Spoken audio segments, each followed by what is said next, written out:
I'm a 15-year-old guy working at an amusement park in upstate New York. This only happened a year ago, and it still gives me chills thinking about it. It was a crisp October Sunday, one of the last few days the park would be open until it closed until May. It seemed like just another normal day at work. Boy, was I wrong. After checking in and working at my station for about 5 hours, I looked at my watch. 4:55 p.m. was the time. My shift ended in 5 minutes. I felt relieved and exhausted. As I began packing up my things, a man with a scraggly beard and messy hair approached me. He was wearing a gray t-shirt with a few stains on it and black sweatpants covered in holes. I thought to myself, I just need to get through this last one. "Can I help you?" I asked the man. He stared at me for a few seconds, and then he kept turning his head as if someone were following him. I was starting to get a little creeped out. "Sir, can I help you?" I repeated my question, starting to sound a little annoyed. He looked at me for a couple seconds, and finally responded, saying with a stutter, "Where are your bathrooms?" He said this in a whisper tone of voice. "Up the hill to the right," I responded cheerfully. The man started to walk in that direction. As he did, he kept turning and looking at me. I avoided eye contact, even though I was more freaked out than ever. Next thing I knew, one of my coworkers came to take my spot. I grabbed my things, practically sprinted through the park to the back room to punch out of my shift, and then to the bathroom.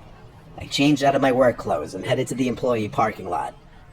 I sat on a bench and waited for my coworker Jordan, who was 17, to pick me up. After waiting for what seemed like hours, Jordan finally picked me up. Before going home, we went to the local diner to eat some cheeseburgers for dinner. While eating in the diner, I noticed something odd. The same man who I helped find the bathrooms at the park was at the diner, sitting a couple tables down, staring right at me. My heart skipped a beat. I told Jordan about it, and he just shrugged it off. "Probably just a coincidence, Ben, don't worry."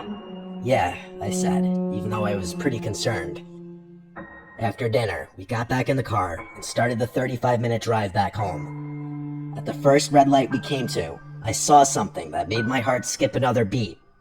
There, sitting in his white Honda to the right of us, the man from the park and diner. Sure enough, he was staring back at me. I told Jordan, and he started to worry a little. After arriving to our street, we made sure to take a couple laps around the block to make sure that man wasn't following us.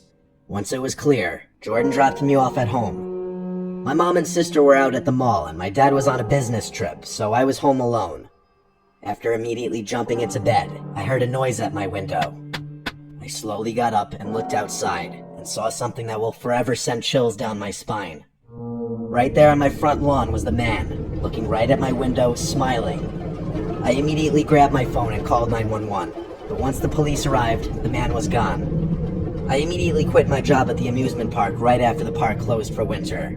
I haven't seen the man since this incident. This was an experience that I'll never forget.